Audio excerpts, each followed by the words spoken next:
സംഖ്യ 8-ാം അധ്യായം. ദീപസജ്ജീകരണം. കർത്താവ് മോശയോട് അരുളി ചെയ്തു, ദീപം കൊളുത്തുമ്പോൾ വിളക്കുകാലിന് മുമ്പിൽ പ്രകാശം പരക്കത്തക്ക വിധം 7 വിളക്കുകളും ക്രമപ്പെടുത്തണമെന്ന് അഹ്റോനോട് പറയുക. അഹ്റോൻ അങ്ങനെ ചെയ്തു. കർത്താവ് മോശയോട് കൽപ്പിച്ചതുപോലെ വിളക്കുകാലിൻ്റെ മുമ്പിൽ പ്രകാശം പരക്കുമാറ് വിളക്കുകൾ ക്രമപ്പെടുത്തി. ചുവട് മുതൽ ശിഖരങ്ങൾ വരെ സ്വർണം അടിച്ചു പരത്തി നിർമ്മിച്ചതായിരുന്നു വിളക്കുകാൽ.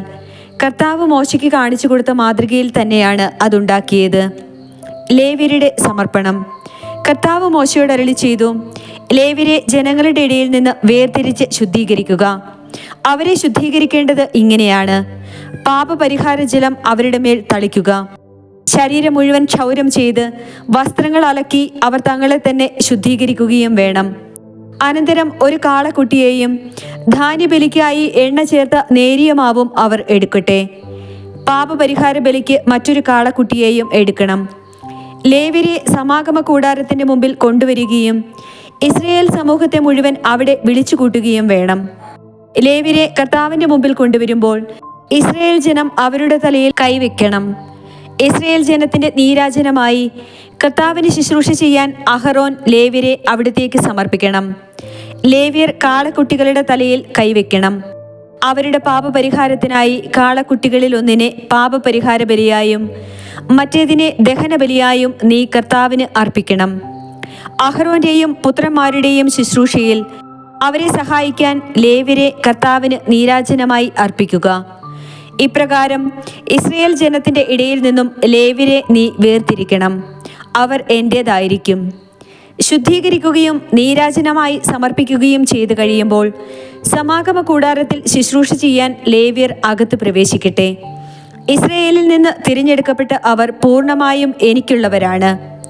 ഇസ്രായേലിലെ ആദിജാതന്മാർക്ക് പകരം ഞാൻ അവരെ എനിക്കായി തിരഞ്ഞെടുത്തിരിക്കുന്നു.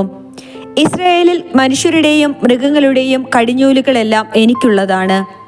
ഈജിപ്തിലെ കടിഞ്ഞൂലുകളെയെല്ലാം സംഹരിച്ചപ്പോൾ ഞാൻ അവരെ എനിക്കായി മാറ്റിവെച്ചു. ഇസ്രായേലിലെ ആദിജാതന്മാർക്ക് പകരം ലേവ്യരെ ഞാൻ തിരഞ്ഞെടുത്തിരിക്കുന്നു. സമാഗമ കൂടാരത്തിൽ ഇസ്രായേൽ ജനത്തിന് വേണ്ടി സേവനം ചെയ്യാനും അവർക്ക് വേണ്ടി പരിഹാര കർമ്മങ്ങൾ അനുഷ്ഠിക്കാനും ജനം വിശുദ്ധ സ്ഥലത്തെ സമീപിച്ചാൽ അവരുടെ ഇടയിൽ മഹാമാരി ഉണ്ടാകാതിരിക്കാനുമായി അവരിൽ നിന്ന് ലേവ്യരെ ഞാൻ തിരഞ്ഞെടുത്ത് അഹ്റോനും പുത്രന്മാർക്കും ഇഷ്ടദാനമായി കൊടുത്തിരിക്കുന്നു. മോശയോട് കർത്താവ് കൽപ്പിച്ചതനുസരിച്ച് മോശയും അഹ്റോനും ഇസ്രായേൽ സമൂഹവും ചേർന്ന് ലേവ്യരെ കർത്താവിന് പ്രതിഷ്ഠിച്ചു. ലേവ്യർ തങ്ങളെ തന്നെ പാപത്തിൽ നിന്ന് ശുദ്ധീകരിച്ചു. വസ്ത്രമലക്കി അഹ്റോൻ അവരെ നീരാജനമായി കർത്താവിന് സമർപ്പിച്ചു. അവരുടെ ശുദ്ധീകരണത്തിനായി അഹ്റോൻ പാപപരിഹാര ബലി അർപ്പിക്കുകയും ചെയ്തു.